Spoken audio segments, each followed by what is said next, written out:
There is a silence that hangs over the rugged highlands of Sardinia, thick as the morning mist that clings to the ancient stones. It is not the quiet of an empty landscape, but a held breath, a presence that has waited millennia for the right ears to listen. Beneath the wild Mediterranean scrubs, scattered like the forgotten toys of a vanished race, lie the tombs of the giant kings. These megalithic structures defy easy categorization, their sheer scale whispering of a time when the boundary between legend and history was dangerously thin. You can feel it the moment you stand before a central stele, hewn from a single slab of stone and towering well above the height of any ordinary man. Carved into its surface is a low, rounded doorway, an entrance that seems deliberately proportioned for beings far larger than ourselves. The locals named them Sa Domu Sorku, the House of the Ogre, from a time when folklore kept the uneasy memory of colossal inhabitants alive. Today, archaeology calls them tombe dei giganti, and even the clinical term cannot strip away the primal awe they command. Imagine stumbling upon one of these tombs for the first time. The granite weathered soft by wind, but still locked into an architectural precision that mocks the tools of its supposed era. You are not merely looking at a grave. You are standing before a statement of power, a monument designed to withstand the erosion of both soil and memory. These are the final resting places of a Bronze Age civilization that left no written records, only cyclopean towers called Nuragic, and these silent, stone longhouses of the dead. The Nuragic people dominated Sardinia for centuries, yet they remain an enigma, a culture whose most intimate beliefs are sealed within unreadable stone. We tell ourselves that time reveals all things, but as you look upon the exedra, the sweeping, horn-like arms of stone that curve outward from the tomb's entrance, you realize how wrong that can be. This semicircular forecourt anchors the monument to the earth, a stage for rituals we can guess at but never truly know, lit only by the shifting sun of a forgotten age. And the central question presses against the mind like the fog pressing against the hills. Who lies within the cold heart of the giant's house? The first modern explorers who brushed the dirt from these cyclopean walls in the 19th century expected to find the articulated skeletons of chieftains decked in bronze and amber. Instead, the stone galleries yielded fragmented human remains, jumbled and commingled, the bones of dozens, sometimes hundreds of individuals layered upon each other. These were not solitary burials for a single towering monarch, but a vast collective ossuary where generations of a community returned to the earth together. The architecture itself follows a haunting template, a long rectangular gallery, usually between 10 and 30 meters in length, roofed by massive flat stone slabs. At the apse, a rounded end, the space contracts, focusing the visitor's attention on the final threshold, the point where the living world gave way to the realm of the ancestors. The burial gallery was covered by an earthen mound, blending the monument into the shape of a pregnant hill, as if the landscape itself had swallowed the dead. The stonework speaks of a sophisticated engineering, where basaltic blocks were dry-laid with such exactness that a blade could not slide between them after 3,000 years of seismic activity. Every angle of the exedra, every notch in the stele, suggests a deep understanding not just of masonry, but of a cosmology we have long lost the translation for. Artifacts found within provide fragmented clues, fragments of pottery, delicate bronze bracelets, obsidian blades, and small, stylized figurines of warriors and women. These objects point to a society of warriors and shepherds, a people who extracted copper and smelted bronze, trading across the vast, dangerous waters of the Mediterranean. Yet, for a civilization capable of constructing the Nuragi, some 7,000 of those fortress towers dot the island. The identity and nature of their giant kings remains a shadow play. Where archaeology falters, the island's oral traditions step in, not as simple fairy tales, but as a collective subconscious trying to explain a terrifying architectural inheritance. The myths speak of the Gigantes, a primordial race of enormous strength and stature who inhabited the island before the arrival of ordinary men. Legends say these beings, born of the union between the stars and the earth, built the tombs as their own eternal dwellings, sleeping deep within the granite ribs of the land. Some local whispers have long held that the corbelled vaults were not just tombs, but portals. Places where the veil between the world of the living and the underworld wore thin. When a storm rolls in from the Tyrrhenian Sea, you can almost hear the low, sonorous chanting, rumored to drift through the narrow entrance, a sound the wind learned from the rocks. Rational scholarship, of course, seeks to deflate these poetic terrors, offering theories grounded in the hard, dry soil of archaeological evidence. Many researchers theorize that the term giant is a linguistic and psychological distortion, a misreading of a monumental funerary architecture designed to honor powerful clan leaders of ordinary human scale. The great height of the stele, they suggest, was not a door for a giant, but a symbolic axis mundi, a stone tree connecting the buried community to the star-dusted sky above. The exedra, with its curving embrace, might have been a liturgical space where the living gathered to feast with the dead, reaffirming tribal bonds through the consumption of sacred food. It is a beautiful and coherent theory grounded in the study of ancestor cults across the ancient world, yet it does not fully extinguish the profound unease these sites generate. Because another, darker hypothesis lingers in the academic margins. The theory that these Nuragic tombs are not entirely indigenous in conception. The echo of similar structures resonates across the sea, in the horned tombs of the Balearic Islands, in the Navitas of Minorca, suggesting a shared, long-distance cult of the dead. Perhaps these tombs are the architectural signature of the Sea Peoples, those mysterious confederations of warriors who toppled the great Bronze Age empires of the East, and then vanished into the mist of history. Did a wave of displaced Mycenaean or Eastern Mediterranean builders wash ashore on Sardinian coasts, bringing with them a blueprint for a house of death fit for a god-king? The fragmented records point toward a confused period of large-scale migration and chaos, where entire populations were uprooted and their architectural knowledge transplanted into wild, new soil. Under this theory, the giant is not a colossal skeleton, but the gigantic ghost of a collapsed civilization, a memory of the Trojan epic recarved in the granite of a forgotten isle.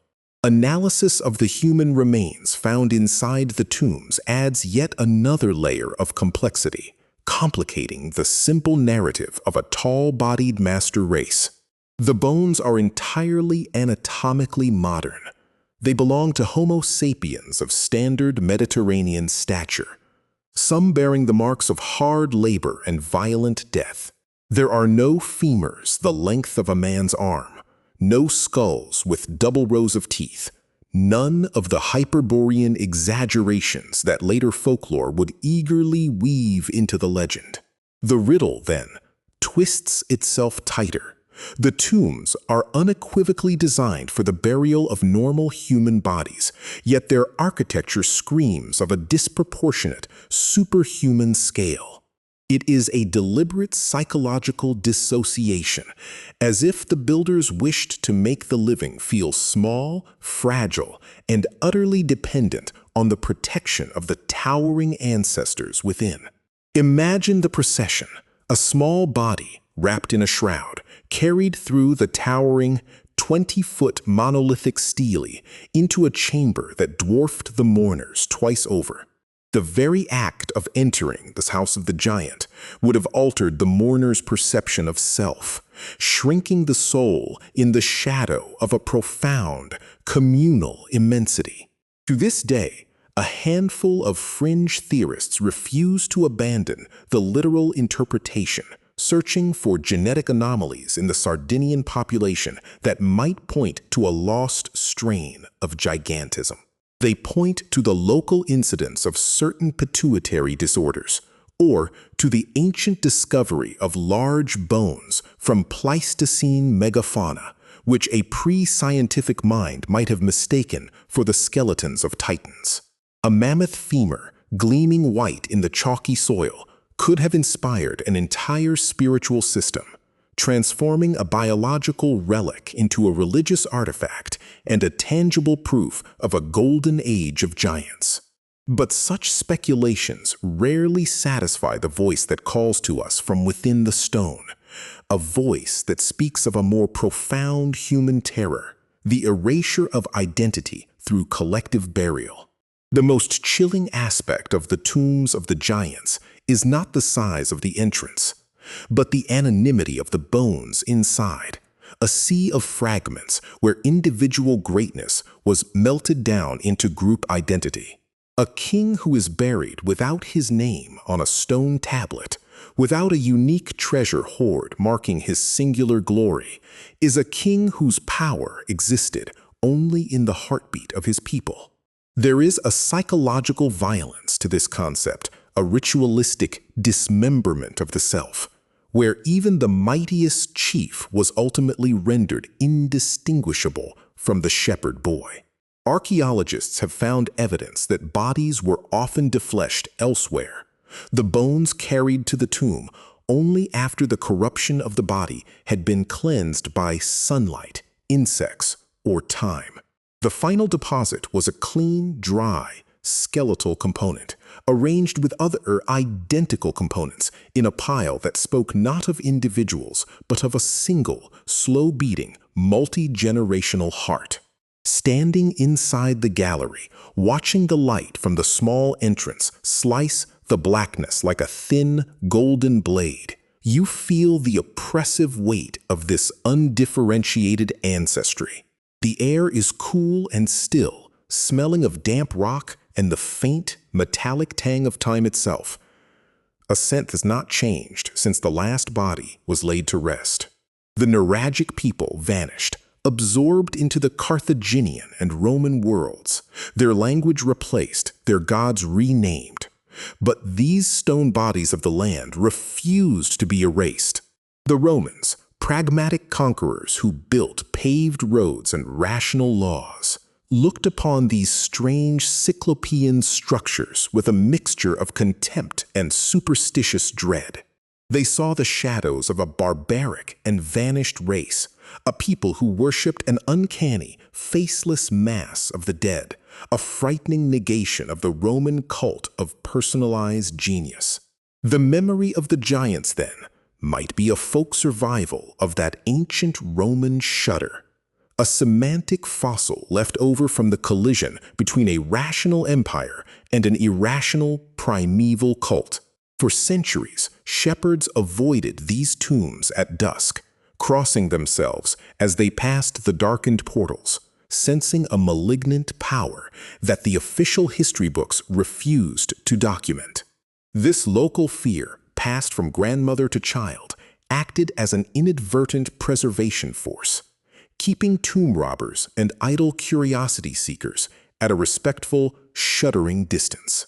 And so the labyrinth of theory, legend, and physical evidence winds on, leading us deeper into the fog, where science and superstition clasp hands in the dark like lost sisters.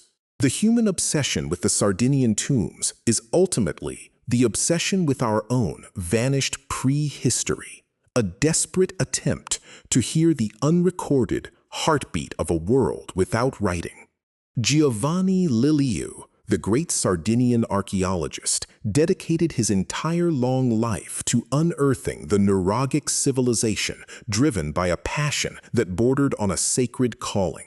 He walked these wild plateaus, deciphering the mute language of the basalt blocks, and even he admitted that the deeper he dug, the more he realized he was standing on the shore of an unfathomable ocean. The investigators who chart the tombs, who painstakingly measure the micro-erosion on the limestone, often speak of a dreamlike displacement, a sense that the island does not fully belong to our era. It is an island of suspended time where a sudden gust of wind sweeping through the maquis scrub can sound exactly like the breathing of a gigantic sleeping entity. You look at the old maps, the surveys drawn in candlelight by early antiquarians, and you see the same obsessive care, the same trembling hope that the next trench will finally reveal the king. But the king is never found because, perhaps, the king was never meant to be a single person. The king was the stone house itself, the enduring collective soul of the tribe. This realization takes a psychological toll on the treasure hunter, forcing the mind to accept that the ultimate treasure is not gold, but the dark, undying silence of history itself. The silence resists final analysis. It resists the carbon dating, the DNA swabs, and the stratigraphic section drawings. It mocks the tools that attempt to penetrate it. In that silence, we are forced to confront our own deep, atavistic terror of being forgot none, of a death where even the name dissolves, leaving only the cold, hard comfort of the ancestral stone. The tombs, therefore, are a mirror. To gaze into that low stone entrance is to gaze into your own eventual anonymity, your own inevitable merging with the bones of the earth. There is a comfort in believing history is a solved puzzle until you stand at the edge of this Nuragic silence, feeling the centrifugal pull of an abyss that no book can fill. The breeze that wanders through the exedra carries the whisper of a lost language, a prayer spoken to a god that has no name, a god of the crevasse, the spring, and the long, cold rest. Some researchers admit in private moments that they do not simply study the giants' tombs. They feel studied by them, weighed in the balance of a gaze that has no visible pupil. It is the stone that judges the mortality of the flesh, and the flesh, with its short, trembling existence, has no choice but to bow before the immensity of the mineral memory. And so, we are left not with a satisfying resolution, but with a landscape of evocative fragments, a puzzle box whose key was melted down long ago in the furnaces of conquest. The sun sets over the Barbagia Mountains, casting long, skeletal shadows from the standing stones, the exedra stretching like the open arms of a forgotten god, preparing for an eternal embrace. The tombs of the giant kings remain exactly that, the tombs of kings who are simultaneously omnipresent in the soil and utterly, irrevocably absent in the flesh. We have no face to reconstruct, no clay mask to place upon the skull of the ruler, because the ruler was the collective, the clan, the very continuity of life that pulsed through the granite womb. The true giant of Sardinia is time, and these houses are the only mechanism its architects ever devised to trap a fraction of time and hold it still just for a moment of acknowledgement. Every stone is a silent witness, a testament to a people who saw immortality not as a flight of the spirit to heaven, but as a slow, deliberate sinking into the rock of their homeland. The mystery refuses to be solved because the mystery is not a question demanding an answer. It is a presence demanding reverence, a deep existential shudder from a past that lies several layers beneath our logic. As the night reclaims the plateau and the stars align over the central stele in the same cold pattern they formed 3,000 years ago, you understand the allure of the legend. It is easier to believe in literal giants, in flesh and bone, than to accept the more unsettling truth of an architecture that makes giants of us all collectively, while simultaneously reducing the eye to dust. The fog rolls in again, a slow white tide spilling between the monuments, blending the material world with the world of myth so completely that you can no longer trust the solidity of the ground. The wind hums its low, atonal note through the crevices of the granite, a sound like the slow ticking of an enormous clock that measures not seconds, but the rise and fall of entire civilizations. We are visitors, brief and warm, at the threshold of a house built for an eternal family. And the door, though small, is not shut upon the crushing dignity of the past. You walk away, but the image of the horned exedra burns into the retina, a persistent after-image of a place where death was not an end, but a ceremony of unending belonging. The secret of the giant kings does not rest in the cold ground, waiting to be unearthed. It rests in the shadow the monument casts upon your soul, reminding you of what it feels like to be fleeting. And in that shadow, the giants live, not as bones, but as the unshakable granite silence of a world that history can never fully tame.